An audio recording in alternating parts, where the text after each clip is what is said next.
आज के समय में सच्चाई यही है कि बिहार का एजुकेशन डिपार्टमेंट जो है वो जिस तरीके से काम कर रहा है कि वहाँ पे जनप्रतिनिधियों को जाकर के जो टॉप मोस्ट पदाधिकारी हैं उनसे बात करना आसान नहीं है। एसटीईटी को लेकर सर कुछ और प्रयास करेंगे आप? एसटीईटी का तो मैं कल भी बात किया था। कल शिक्षा मंत्री से बहुत देर तक मेरी बात हुई। हमने कहा कि डेट और बढ़वाइए और अपियरिंग स्टूडेंट्स को उसमें अप्लाई करने का मौका दीजिए। उन्होंने कहा कि हम अपनी तरफ से हम तो चाहते हैं लेकिन हो नहीं रहा है कि मंत्री की बात नहीं सुनी जा रही है। आप लोग लगातार शिक्षक के मुद्दे पर सड़कों पर भी आ गए, वो भी बात नहीं सुनी जा रही है। तो आखिर ऐसे गठबंधन में रहने का फायदा क्या है? अब हम शिक्षक बहाली को लेकर के स्टेट के मुद्दे को लेकर के गठबंधन किए होते तो गठबंधन टूट जाता। गठबंधन देखिए दूसरे उद्देश्य से बना हुआ है। उसमें शिक्षा बहुत बड़ा मुद्दा है। शिक्षा मुद्दा है, सारा मुद्दा उसमें मुद्दा है। 2020 के चुनाव में तेजस्वी जी इसी पर लड़े हुए थे सारा चुनाव। बिहार के किसी मुख्यमंत्री ने सार्वजनिक रूप से घोषणा तो किया कि हम राज्यकर्मी बनाएंगे।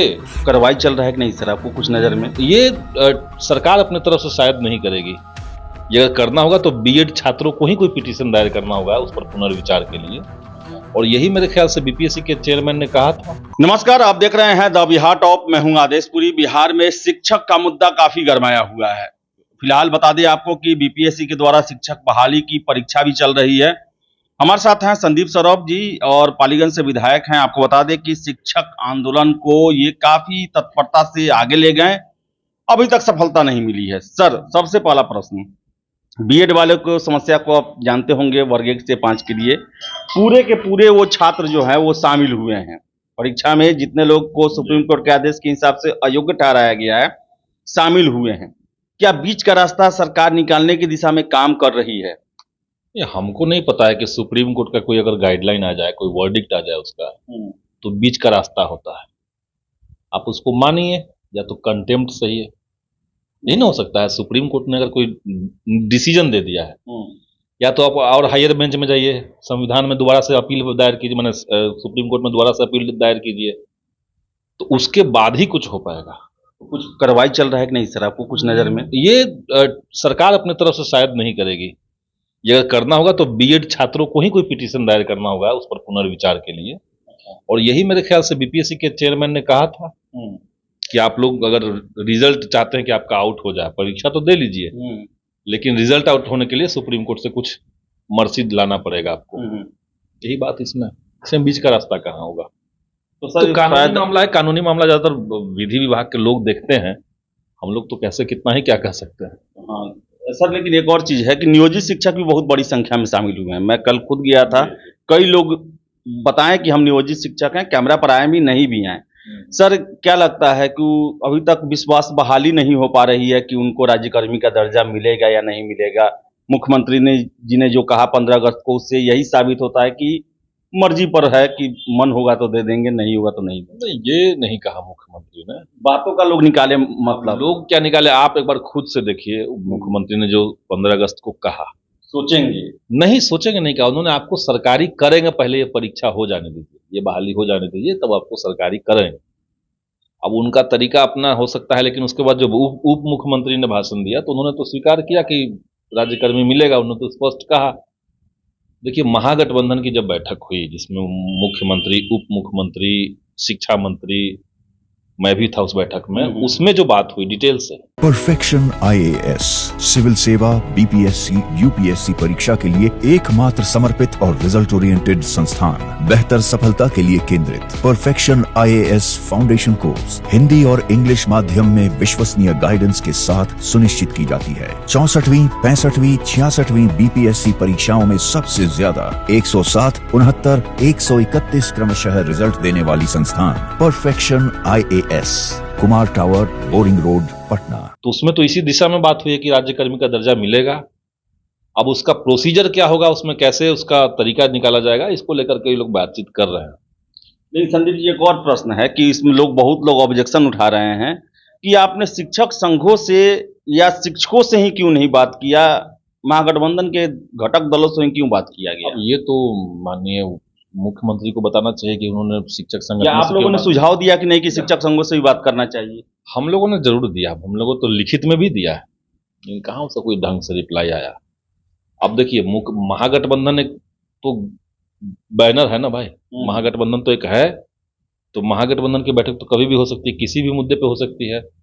बल्कि हम लोगों ने सरकार के ऊपर राज्यकर्मी का दर्जा को लेकर के जो दबाव बनाया था, उसमें पहले महागठबंधन की तमाम घटक पार्टियों से हम लोगों ने मुलाकात की थी, और उन लोगों ने फिर सरकार से कहा कि नहीं भाई, हम लोग सब लोग जब चाहते हैं तो फिर सरकार करे।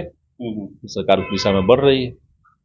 संदीप जी, एक और मामला है कि एसटीटी 2023 का फॉर्म निकला और उसमें अपियरिंग कैंडिडेट को मौका नहीं दिया गया, समय नहीं ज़्यादा दिया गया, टीचर भर्ती से पहले अंतिम समय दे दिया गया।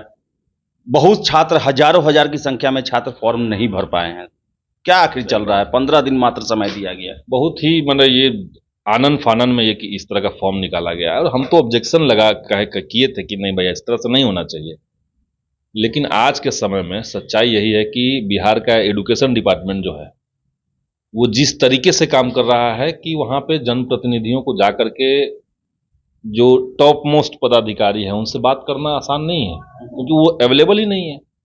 वो कोई समय ही नहीं बता रहे हैं, उनके ऑफिस में कोई समय ही नहीं मिलेगा बात करने के लिए, मिल ही नहीं रहे हैं, है ही नहीं, तो वहां पे मिलेंगे कहां से वो। अब ये तो कोई पदाधिकारी से मिलने के लिए विधायक तो है 24 घंटा बैठा नहीं रहेगा सचिवालय के बाहर। तो हमने 2-3 बार ट्राई किया, लेकिन वो नहीं अवेलेबल थे, तो नहीं मुलाकात हुई। हमने शिक्षा मंत्री जी से बात की, उन्होंने कहा हमने तो कह दिया है, लेकिन अब होगा तभी होगा। शिक्षा मंत्री जी पूरा सिनेरियो से गायब हैं और इतना बड़ा जिम्मेवारी उन पे है, और उनका कोई भूमिका, एक बयान या उनका कोई रेस्पॉन्सिबिलिटी दिखाई नहीं दे रहा है। यही बात आप जाकर के शिक्षा मंत्री का आवास इधर ही है, जाकर एक बार उनसे बात कीजिए। नहीं, आपको भी क्या लगता है? हमने तो बहुत कोशिश की। देखिए, शिक्षा मंत्री जी से बात हुई मेरी, हमने कहा कि डेट और बढ़वाइए और अपियरिंग स्टूडेंट्स को उसमें अप्लाई करने का मौका दीजिए। उन्होंने कहा कि हम अपनी तरफ से हम तो चाहते हैं, लेकिन हो नहीं रहा है। तो अल्टीमेटली कहीं ना कहीं तो मामला फंसा हुआ है। अब ये सरकार को, संदीप जी, आखिर सरकार में क्या हो रहा है कि मंत्री की बात नहीं सुनी जा रही है? आप लोग लगातार शिक्षक के मुद्दे पर सड़कों पर भी आ गए, वो भी बात नहीं सुनी जा रही है। तो आखिर ऐसे गठबंधन में रहने का फायदा क्या है? क्या हो रहा है गठबंधन में? नहीं जा रही, ऐसी बात नहीं है। गठबंधन देखिए दूसरे उद्देश्य से बना हुआ है। इसमें शिक्षा बहुत बड़ा मुद्दा है। शिक्षा मुद्दा है, सारा मुद्दा उसमें मुद्दा है। 2020 के चुनाव में तेजस्वी जी इसी पर लड़े हुए थे सारा चुनाव। लेकिन गठबंधन जो है बिहार के अंदर, वो एक अनडेमोक्रेटिक एंटी पीपल ऑर्गेनाइजेशन जो है, पार्टी जो है, बीजेपी, उसको सत्ता से बेदखल करने के लिए बना हुआ। अल्टीमेट गोल हमारा वो है कि देश का लोकतंत्र बचे, देश में संविधान है वो ठीक तरीके से काम करे, जो स्वायत्त संस्थान है वो ठीक तरीके से चले। ये मकसद हमारा है, इसी मकसद से लेकर के ये गठबंधन हुआ है। अब हम शिक्षक बहाली को लेकर के, स्टेट के मुद्दे को लेकर के गठबंधन किए होते तो गठबंधन टूट जाता। गठबंधन बड़े विषय को लेकर के, देश बहुत बड़ा विषय है, युवाओं का विषय जुड़ा हुआ है, युवाओं का विषय है, किसानों का विषय है। देश में किसका विषय नहीं बचा हुआ है? अब हर विषय के लिए गठबंधन नहीं टूट सकता है ना। गठबंधन है लोकतंत्र और संविधान के लिए। वहां अगर कोई समझौता होने लगेगा, अगर भाजपा की विचारधारा से गठबंधन का कोई पार्टी समझौता करता है, तब हम अलग हो सकते हैं, तब बात हो सकती है। लेकिन हर बात पे गठबंधन से अलग हो जाइए, गठबंधन से अलग हो जाइए, वो बात ही नहीं है। बात है कि अलग होकर के भी हम लोग क्या करेंगे। हम लोग तो आंदोलन कर रहे हैं, लड़ रहे हैं, और इसमें कई सारी चीजें पॉजिटिव निकली है। जैसे पहली बार बिहार के किसी मुख्यमंत्री ने सार्वजनिक रूप से एक घोषणा तो किया कि हम राज्यकर्मी बनाएंगे। आज तक तो सुनता भी नहीं था, कोई कहने के लिए तैयार नहीं था। अब मुख्यमंत्री और उप मुख्यमंत्री मंच से, माइक से कह रहे हैं, 15 अगस्त के दिन कह रहे हैं, वो जान रहे हैं कि पूरे दुनिया में ये वीडियो जाएगा। ये बात उन्होंने स्वीकार किया। ये स्वीकार आज तक तो कोई नहीं किया था, तो कैसे स्वीकार हो गया? हम लोग लगे तभी तो हुआ। शिक्षकों ने एकजुट होकर के संघर्ष किया। महागठबंधन की तमाम पार्टियों ने एक तार्किक दबाव सरकार के ऊपर बनाया, और सरकार की भी अपनी संवेदनशीलता थी कि नहीं भाई, टीचर कम्युनिटी की बात सुनी जाए। तो मुख्यमंत्री जी ने कहा कि ये बहाली हो जाने दीजिए, नवंबर तक संभावना है कि हो जाएगा। क्या लगता है संदीप जी कि लास्ट इस अंतिम समय तक इस साल के कुछ इस पर पॉजिटिव खबर आ सकता है? जल्दी ही आएगा, हमको लग रहा है कि उससे पहले ही हम लोग तो अभी बात करेंगे ना। अभी तो ऐसा नहीं है कि जो हम लोगों ने बिहार शिक्षक मोर्चा, बिहार शिक्षक संघर्ष मोर्चा बनाया है, जिसमें 12-14 संगठन है, वो तो बैठ गया है, वो डिसॉल्व हो गया, ऐसा तो है नहीं। तो हम लोगों ने एक बात कही, हम लोगों ने पटना में गैदरिंग की, उसके बाद सरकार ने आश्वासन दिया कि बात करेंगे। सरकार ने बात की, बातचीत करने के बाद एक पॉजिटिव आउटकम निकला है। अब उस पॉजिटिव आउटकम के बाद सरकार ने अनाउंस किया, अनाउंस के बाद अब हम लोग फिर से बैठेंगे, और इसके बाद हमारी मांग को कैसे शेप अप करना है और क्या क्या। अब राज्यकर्मी आप दे रहे हैं तो उसकी उसका प्रोसीजर क्या होगा, उसमें हमारा भी तो कुछ कहना है। आप किन किन चीजों को फॉलो कीजिए, तो हमारा भी कुछ कहना है। तो इसको लेकर के जल्दी ही हम लोग शिक्षक संगठनों की बैठक बुला रहे हैं। एसटीईटी को लेकर सर कुछ और प्रयास करेंगे आप? एसटीईटी का तो मैं कल भी बात किया था, कल शिक्षा मंत्री से बहुत देर तक मेरी बात हुई, लेकिन अब वही है, जो बात होगी तभी ना हम कुछ करेंगे। वही कर रहे हैं। तो संदीप सौरभ जी थे और इनका साफ कहना है कि शिक्षा विभाग जो है कार्य प्रणाली सही अभी नहीं है।